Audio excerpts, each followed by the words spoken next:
जियां बणई अॼु त तुंहिंजो दौर आ रोवारे वठो जियां बणई अॼु त तुंहिंजो दौर आ सही में तुसे घर सूर मां तुझे अॻियां मजबूर हां रोवारे वठो जियां बणई अॼु त तुंहिंजो दौर आ रोवारे वठो जियां बणई अॼु त तुंहिंजो दौर आ सही में तुसे घर सूर मां तुझे अॻियां मजबूर हां रोवारे वठो जियां बणई अॼु त तुंहिंजो दौर आ रोवारे वठो जियां बणई अॼु त तुंहिंजो दौर आ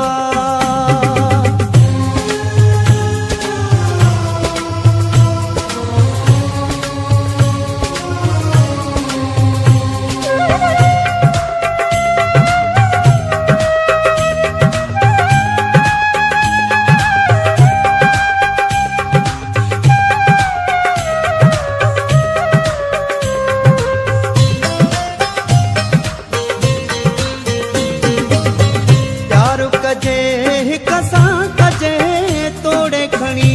कसबे लगे है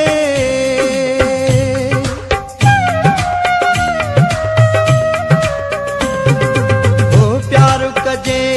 कसा कजे तोड़े खणी कसबे लगे रोवारे वठो जियां बणई अॼु त तुंहिंजो दौर आ सही में तुसे घर सूर मां तुझे अॻियां मजबूर हां रोवारे वठो जियां बणई अॼु त तुंहिंजो दौर आ रोवारे वठो जियां बणई अॼु त तुंहिंजो दौर आ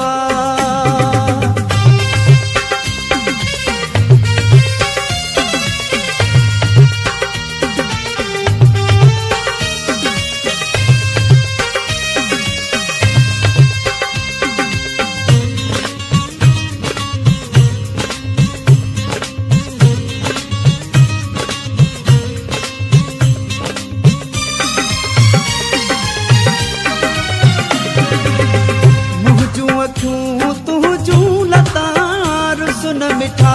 बाहू तो बदा है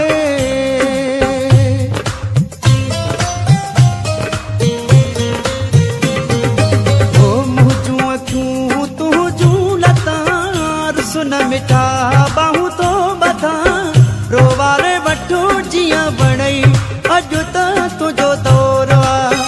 सही में तुसे घर सूर मां तुझे अॻियां मजबूर हां रोवारे वठो जियां बणई अॼु त तुंहिंजो दौर आ रोवारे वठो जियां बणई अॼु त तुंहिंजो दौर आ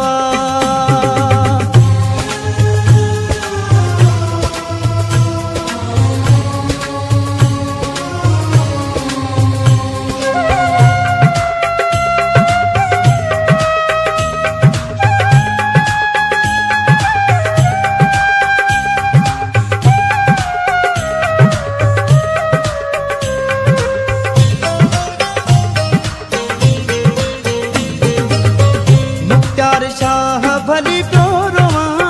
तोखे मगर खिल ही ऑडियो एल्बम असां वटि मुकमिल मौजूद आहे राब्ते जे लाइ मोहम्मद फराज रतोदरो मोबाइल नंबर 030034000507